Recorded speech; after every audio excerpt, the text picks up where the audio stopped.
coverage today of GW women's basketball against USF.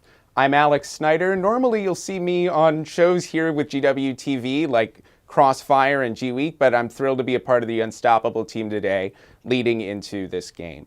So we're going to start today first by taking a look at this matchup. GW 3-4 start, coming off, finishing this homestand here, this 5-game homestand at 2-2 right now. They went 1-2 in the Paradise Jam over the Thanksgiving holiday weekend, but their one win did come against Wisconsin, where their former coach they faced off against and won.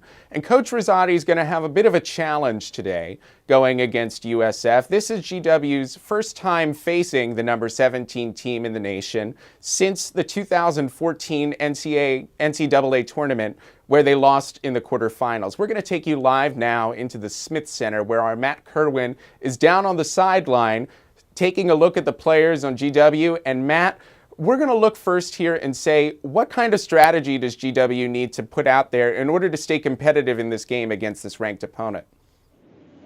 Well, hello, Alec. It's good to see you again. I think that GW needs to do a really good job at defending. I feel like they have let up a lot of points in the past few games that they have played, and they need to take more shots from the outside and put some pressure in, because they are a much shorter team than most of the girls' teams out there, especially this number 17 ranked USF team.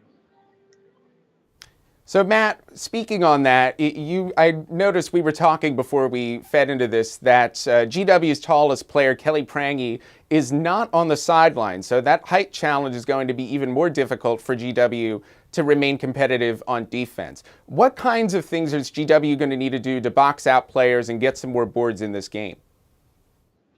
Well, they're just going to have to play really aggressive today. As you said, Kelly Prangy is not seen on the court today, and she has the most points per game out of any other GW women's basketball player thus far this year with 15.2. So it's quite interesting that they're not going to have their top scorer on the court today. But they do have Maylin Bautista, who is their starting point guard, who has definitely been doing a phenomenal job leading this team. They've had a difficult schedule thus far, which explains the 3-4 record. But during her first 7 games, she has 31 assists, 4.4 assists per game, and 6.4 points per game as an average. And she's actually leading the A10 right now in 5.2 assists to turnover. So that's pretty interesting. Well, you mentioned that, Matt, and that's a great point, because especially ball handling is going to be a big part of this game. GW coming off of a 61-46 victory, or I should say that was their last win against Wisconsin, if I have that right. But the point being here is that GW is really going to need to contain their ball handling skills today in order to win this game out here. Looking at Maylin Bautista as well as breakout freshman Neela Luma, who really made a statement over the Paradise Jam series, the 3 games over the 3 days last weekend. What are you looking for from her as she continues to try and cement herself as part of the starting lineup moving forward? Well, I'm just looking for her to keep up her good work. She's scoring 8.8 points per game, and she has the third most points per game on the team. So I'm really excited to see her. She rebounds a lot. She really does her job when she gets put onto the court. And on her last game against Wisco, where they won, she scored 16 points. She was 6 for 10, and those are some pretty good numbers for a freshman, I would say. Matt, as we really get into this game here, who are you looking for? Who's going to be that X-factor player today against USF?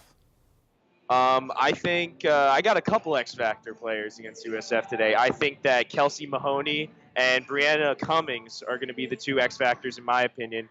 They're both scoring 7.7 and 10.8 points per game, and they're the next 2 tallest people on the team with Prangy out today. So I look for them to be being really aggressive and just taking it to the paint today and getting those rebounds. And this is definitely going to be a game where defense is going to be the priority, especially if GW may have a harder time stacking up against the taller USF roster. Matt, thank you so much. We're going to look forward to hearing you throughout the game, and you'll hear me again here at halftime. I'm Alex Snyder. Thanks again for tuning in to this game with Unstoppable. Enjoy the game.